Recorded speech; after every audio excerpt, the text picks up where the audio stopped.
Quiet weather. I mean, it could be raining all week for cleanup. I mean, thank goodness we have sunshine and high pressure. This is just what the doctor ordered in terms of all that cleanup. That latest tornado, the 11th here that Christy and Lena were talking about, out of the Bainbridge area in Geauga County, EF1, winds were at 90.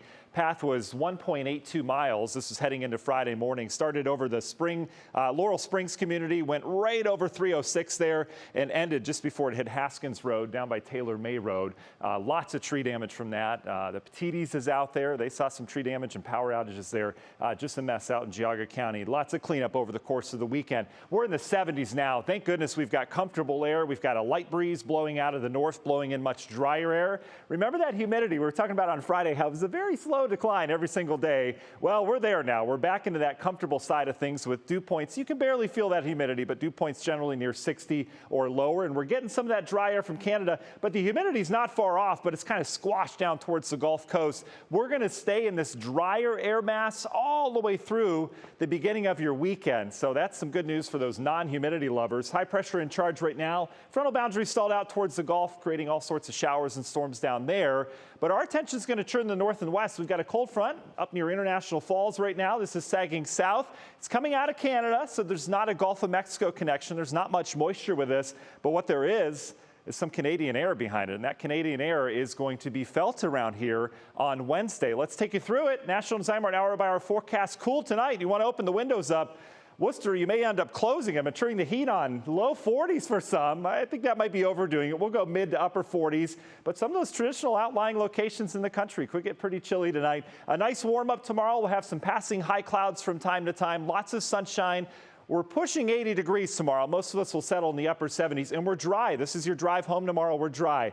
Here comes that front, though. Tomorrow evening, clouds will thicken up.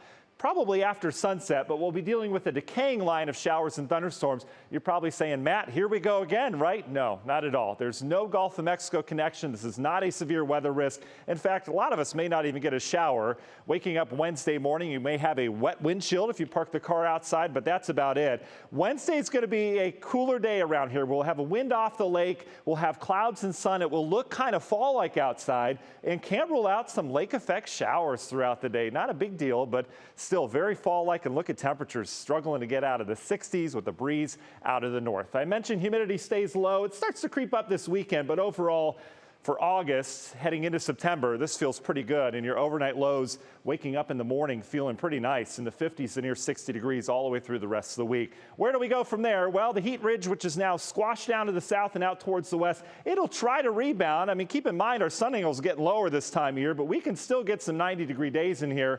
And we are going to bring that heat back. Looks like the latter half of your Labor Day weekend into the beginning of next week to kick off September. We are looking warm around here. So your Labor Day weekend, we have lots of sunshine, but look at temperatures. We're up into the 80s. It starts with low humidity. That's the good news. Tropical storm Idalia down in the Gulf of Mexico, expected to become a hurricane here as we go over the next probably couple hours. This may be a major hurricane when it takes that curve up towards Florida, the big bend of it, and you can see they're going to get lots of rainfall. Good news from this, we're going to stay away from Idalia, and we're going to stay tropical remnant free, at least for the next week or two. As of now, Union Home Mortgage 7-day forecast, cooler on Wednesday, and then the warm-up begins. But remember, low humidity, lots of sunshine, all the way through your Labor Day. Picture perfect weather for all of Northeast Ohio. Guys.